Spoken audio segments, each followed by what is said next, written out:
आप वीडियो ना बनाए, मैं अभी पुलिस को बुलाता हूँ। पुलिस से बुलाओ, बुलाओ पुलिस को बुलाओ। पेंचोद गांडू, खुद तुम्हारे बच्चे यहाँ पे स्कर्ट्स में फिर रहे हैं, तुम चर्चों में जाते हो और अफगानिस्तान में तुम जिहाद लड़ते रहे हो। तो ये उसने कहा। और इंतहाई गलीज गालियां थी, इंतहाई नंगी गालियां थी जनरल कमर जावेद बाजवा साहब के लिए, जो इस शख्स ने अदा की अपनी जुबान से। मैं तो वो ना अदा कर सकता हूं। उनकी वाइफ साथ बैठी है बगलोल साहब की, उधर गालियां मुंह करके दी, बंदे को गालियां दे रहा है और वो बैठा सिर्फ एक बात कर रहा है, मैं पुलिस को बुला लूंगा।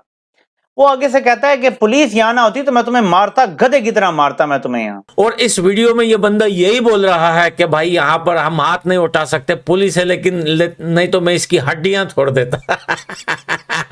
धमकी लगा रहा है अभी आदमी जनरल बाजवा को कि पीछे पुलिस खड़ी है, अगर खड़ी ना होती तो मैं इसको पीटता। इस तरह सड़क पे खड़े करके या उसको अकेले देख के बदतमीजी करना, ये कोई काबिल कबूल नहीं है। बाजवा साहब ने बड़े तहम्मुल से उसकी तनकीद भी सुनी, गालियां भी सुनी। 6 फुट 3 इंच कम से कम कद होगा, कोई इतने बुढ़ापा भी नहीं आ गया। इमरान खान 10 साल बड़ा है इससे। खड़ा हो जाता, गिरबान से पकड़ता और पटक देता उसको जमीन पे जो भी था आगे। आप लोग अगर छोटे दिमाग के लोग हैं, आप लोग अगर छोटे हैं, तो इसका मतलब ये नहीं है कि इस मुल्क को छोटा कर दें। हमारा कॉन्फिडेंस के साथ ना खेलें। ये अफगानी था और अफगानियों की दिल में अब पाकिस्तान के लिए कितनी नफरत है ये आपको पता है। माशाल्लाह से इंडिया ने जिस तरह से पूरा अपना नेटवर्क वहां पे बिछाया है और जिस तरह से, लेकिन यहाँ पे जब आपके मुंह पे बैठ के एक बंदा इतना बड़ा आप पे इल्जाम लगा रहा है, माँ बहन एक कर रहा है आपकी, और आप वहां पे गीदड़ बन के बैठ गए हैं। इन लोगों ने अफगानिस्तान का जो है वो सत्यानाश कर दिया था, और यही लोग हैं जो अफगानिस्तान पे जिहाद के फतवे देते हैं कि जिहाद करो। तो अफगानिस्तान के लोग इनसे इसी वजह से नफरत करते हैं।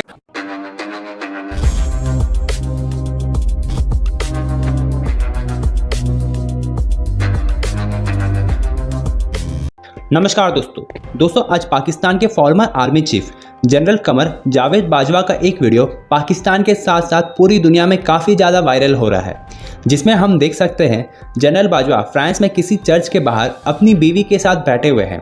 इसी दौरान एक अफगानिस्तान के सिटीज़न जनरल बाजवा को गालियां दे रहा है और उस अफगानी का कहना है कि ये वही पाकिस्तानी आर्मी चीफ है जो अफगानिस्तान में जिहाद प्रमोट करता था और अफगानिस्तान के लोगों को खुद के गवर्नमेंट के खिलाफ जिहाद करने बोलता था।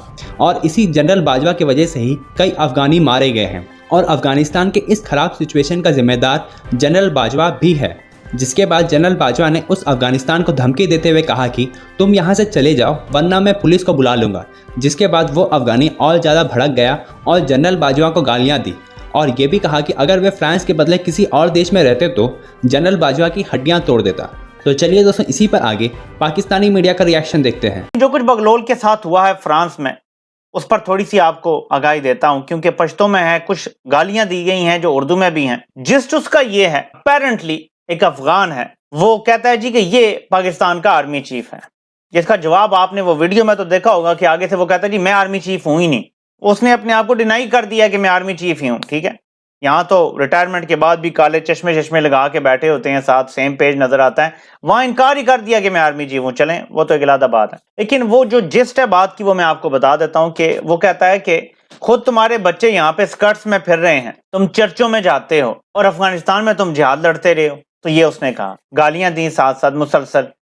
तो गाली तो मैं कोई यहाँ दोहराऊंगा नहीं। उनकी वाइफ साथ बैठी है बगलोल साहब की, उधर गालियां मुंह करके दी, बंदे को गालियां दे रहा है और वो बैठा सिर्फ एक बात कर रहा है, मैं पुलिस को बुला लूंगा।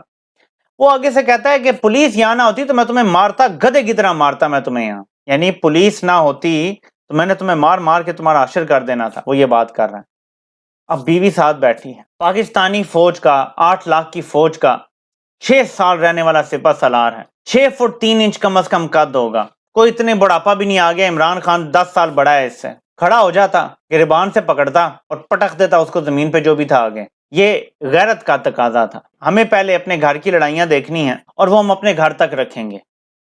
तो मैं ये कह दूं कि वो जो भी है हमारे लिए, हमारे घर में हमारे ऊपर जुल्म कर रहा है, हमारी माँ बहनों बेटियां उससे महफूज नहीं है, बगलोर और इसके आगे जो लोग हैं उनसे। लेकिन इसके बावजूद हम किसी गैर मुल्की को ये इजाजत नहीं दे सकते कि वो हमारे साबिक या मौजूदा सिपह सलार की तौहीन करें। इसलिए हम इसको लाजमी कंडेम करेंगे। We will not wash our dirty laundry in front of the whole world. ये अफगानी था और अफगानियों की दिल में अब पाकिस्तान के लिए कितनी नफरत है ये आपको पता है। माशाल्लाह से इंडिया ने जिस तरह से पूरा अपना नेटवर्क वहाँ पे बिछाया है, और जिस तरह से, और पाकिस्तान से छोड़े पाक फ़ौज से कितनी नफ़रत है, जो पाक फ़ौज से नफ़रत उनके ज़हनों में डाली गई है। मतलब रशिया इनको खा जाता अगर पाकिस्तानी फ़ौज ना होती। यहाँ तक कि जो अमरीकियों का इनखला है अफ़गानिस्तान से, और आज हुकूमत है इनकी, अफ़गानियों की अपनी हुकूमत है, वो भी पाकिस्तानी फ़ौज की बदौलत है, लेकिन इनके ज़हनों में इंस्टिल कर दिया गया। अब ये आदमी बेसिकली, इसको जनरल बाजवा से मसला नहीं था, अगर आप इस बात को गौर से देखें, ये बतौर ख़ास उमूमी तौर पे पाक फ़ौज को बुरा भला कह रहा था, यानी ये आदमी अफ़गानी था। मैं आपको बात बताऊं, पाकिस्तान के अंदर लिबर्टी है, बात करने की आज़ादी है, और वो जो उनका एक फ़ैन मोमेंट है, वो तैयब उर्दगान के ऐसे पता नहीं कितने को बड़े फ़ैन है। Tayyip Erdogan is very important player in Turkey, इसमें कोई शक नहीं है। वो टर्की गए हैं, उन्होंने तैयब उर्दगान ने बुलाया। पहले तो मुझे दुख है, देखें ये जो चीज़ें होती हैं, आपको बुलाया, बहुत सारे और लीडर्स को भी बुलाया। जिस तरह आप पिछली रो में बैठे हुए थे शहबाज शरीफ साहब, खैर कोई बात नहीं, पिछली रो में भी सारी बातें लोग ही लीडर ही बैठते हैं, पहली रो में कोई और बैठा होगा। असी बड़ी अहमियत देने हैं कि जी हमारा टर्की बड़ा रिलेशन है, रिलेशन वाकई बहुत बड़ा है, इसमें कोई इंपॉर्टेंट नहीं है। लेकिन सेकंड रो में बैठे, फिर जब टर्की वो तैयब उर्दगान साहब शहबाज शरीफ साहब को मिलने लगे, तो तैयब उर्दगान अपनी जगह तो नहीं लिया, और शहबाज शरीफ साहब हमें पच जो है ना वो बोसे दे रहे हैं, कभी इधर होते हैं, कभी दाएं होते हैं, कभी बाएं होते हैं, और उनको कह रहे हैं मैं तो हर जगह आम लेके आया, मैं मैंगो लेके आया और ये कर रहा हूँ, मैं आधे अपनी बहन के लिए लेके आया, आज अपने भाई के लिए लेके आया।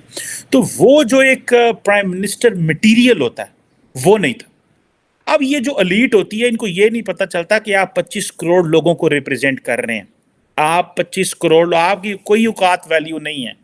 आपकी औकात सिर्फ इतनी है कि आप पे अल्लाह का बड़ा रहम है, अल्लाह का बड़ा करम है, अल्लाह का फजल है कि तुसी वज़ीर आज़म बन गए। इससे ऊपर आप कुछ भी नहीं है।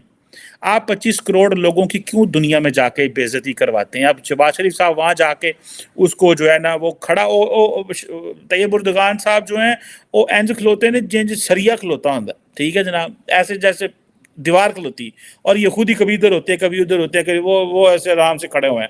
जारी बात है वो तीसरी दफ़ा सदर बने हैं, 2003 से मुसलसल पावर में है, जस्टिस एंड डेवलपमेंट पार्टी उनकी पावर में है, उन्होंने फाड़ के वो बड़े समझते मैं काम किया है। 2028 तक वो पावर में रहेंगे। 30 साल टर्की की जो सियासत है उसमें उनका असर रसूख है, और आइंदा पता नहीं 10 साल रहेगा। तो 30-40 साल तक वो बंदा जो है उसने उसको ओते काम में बंदा सरिया बन खिलौना। लेकिन हमारे वज़ीर आज़म साहब का भी काम है ना कि वो थोड़ा सा मतलब थोड़ी कोई अपनी यार ग्रेस शो करो, कोई अपने अंदर आप show you are a prime minister, आप करो इज्जत आपकी। देखें आपको पता है कि जब तैयब उर्दगान साहब ने बायलैटरल मीटिंग जो है आफ्टर हिज इनॉग्रेशन किसके साथ की? उन्होंने नेटो के जनरल सेक्रेटरी के साथ की, उन्होंने किसी और के साथ नहीं की, क्योंकि उनको पता था यूरोपियन यूनियन हमारे लिए कितनी इंपॉर्टेंट है और नेटो कितना इंपॉर्टेंट है और स्वीडन और बाकी मामला हमारे कितने इंपॉर्टेंट है।